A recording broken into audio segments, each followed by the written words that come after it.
من چند ماه دیگه وارد 36 سالگی میشم و به خودم قول دادم قبل از اینکه 40 سالم بشه تصویرم روی یکی از این تلویزیونای تایمز اسکوئر بیاد به عنوان یه هنرمند و آرتیست.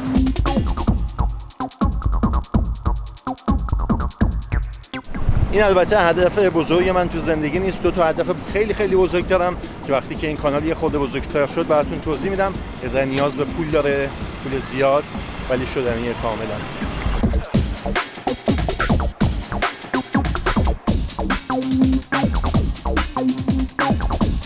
من از تمامی اهالی واقعی نیویورک هم عذرخواهی میکنم که توی محل کلیشه‌ای اومدم واسه اینکه این صحبت‌ها رو بکنم، ولی مسیر خورد دیگه اومدیم. فعلا من برم یکی از دوستان ببینم که قبلا با هم دیگه همکار بودیم، میام خدمتتون.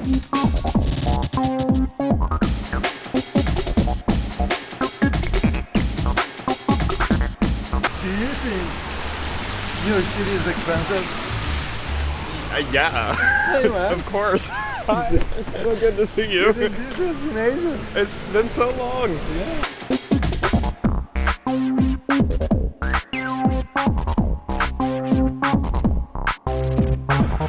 Let me know whenever you're out here. I'll do the same when I'm in West Village and stuff. So, all right. See ya. Bye. یکی از همکارای قدیمی من بود توی دانشگاه یو شیکاگو. من اونجا فیلم می‌ساختم واسه دانشگاه و یک کارهای سوشال میدیا ایناشو انجام میدم. اینم کاری که خیلی هم خوب پول میداد. بل کرده اومده اینجا کامدی و اینا مینویسه. نویسنده کامدی و این چیزاست.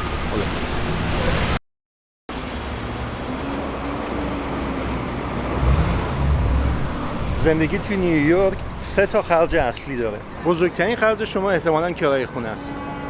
ساختمانش باحاله. کرایه خونه هم واسه یه استودیو بین $1,700 تا $2,500 هست که البته بستگی به جایی که زندگی میکنید تو شهر داره. از این اپلیکیشن ها هم استفاده کنید واسه اینکه بتونید سرچ و جستجو کنید واسه پیدا کردن خونه.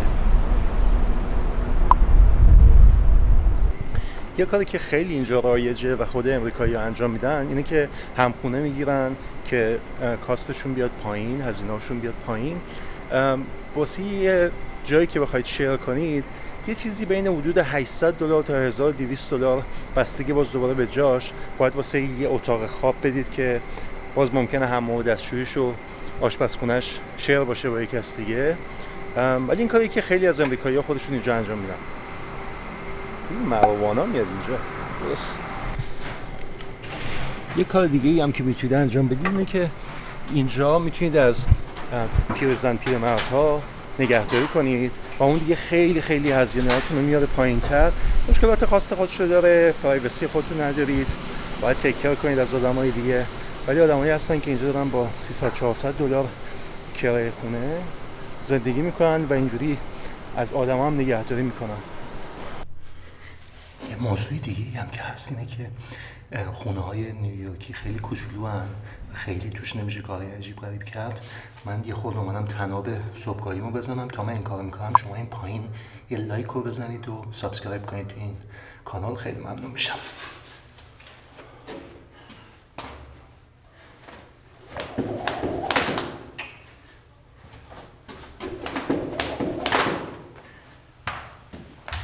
زدید تو راه‌هاش هم نمیشه کار کرد. من پایین ای ورزش بزنید دیگه، این سابسکرایب کنید. مرسی.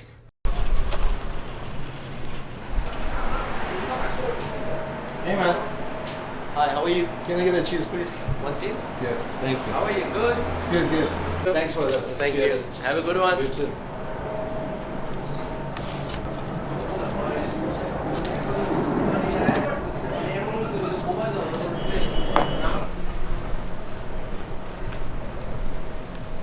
پیزا $1. این احتمالاً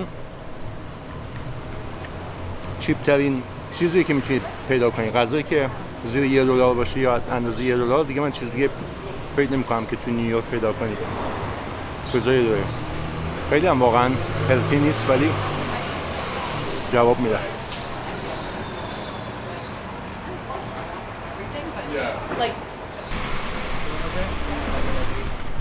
اگه اهل غذا خوردن بیرون هستید، بیر و آبجو و اینا یه کمتر از $7 پیدا نمی‌کنید. واسه کاکتل و اینا هم از $15 به بالا شروع میشه. واسه غذا هم باجت ماهانه‌ای به نظر من بالای $700-800 داشته باشید اگه همیشه بیرون میخواد غذا بخورید.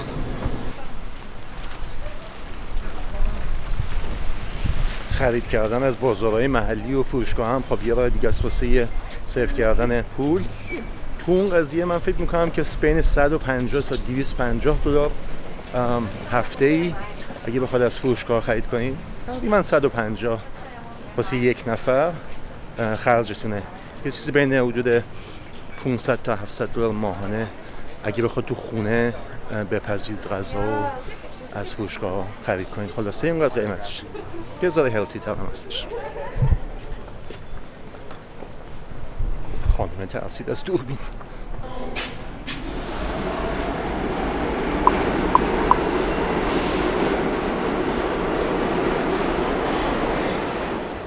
یادتونه تو این ویدیو گفتم که ماشین نداشتن تو امریکا خیلی کار سختیه. اگر ماشین نداشته باشی واقعا هیچ کاری نمیشه کرد. ماشین اولین چیزیه که من بهتون پیشنهاد میکنم توی امریکا بگیرید. اینجا تو نیویورک برعکسه. ماشین داشتن یه خود زندگی رو ممکنه سخت‌تر بکنه. اگه خانواده دارید و بچه دارید آره ممکنه، ولی اگه مجرد هستید مثل من استفاده کردن از مترو عالیه. یکی از بهترین متروها داره. میدونم خراب میشه، اتفاقای دیگه توش میفته، ولی واقعا این مترو همه جای شهر شما رو میبره. یه دونه از این کارت هم میتونید بگیرید.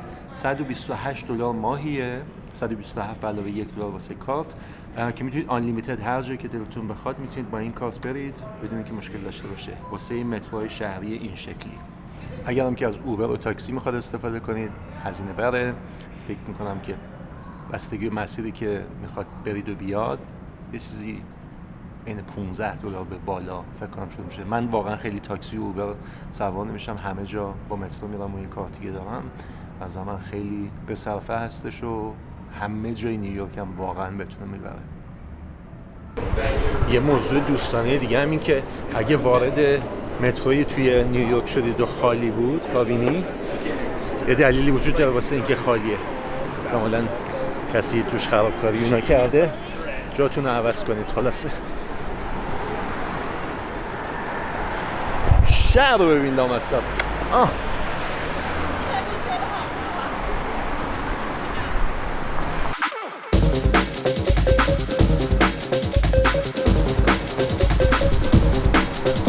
و در نهایت این که حقوق هفتگی مردم نیویورک یه چیزی حدود $1267 در هفته بعد از مالیات که یه چیزی میشه نزدیک $65,000 در سال میانگینش. خیلی خوشحال شدم، ممنون که با من بودید. یه لطف خیلی بزرگی واسه من بکنید، زیر کامنت بذارید لطفاً، بنویسید که چه چیزایی دوست دارید در موردش صحبت بشه، چه چیزایی نیاز دارید، چه چیزایی میتونه تو این کانال تغییر کنه، بهتر بشه. خیلی خیلی ممنونم ازتون. ممنون میشم که این کار انجام بدید.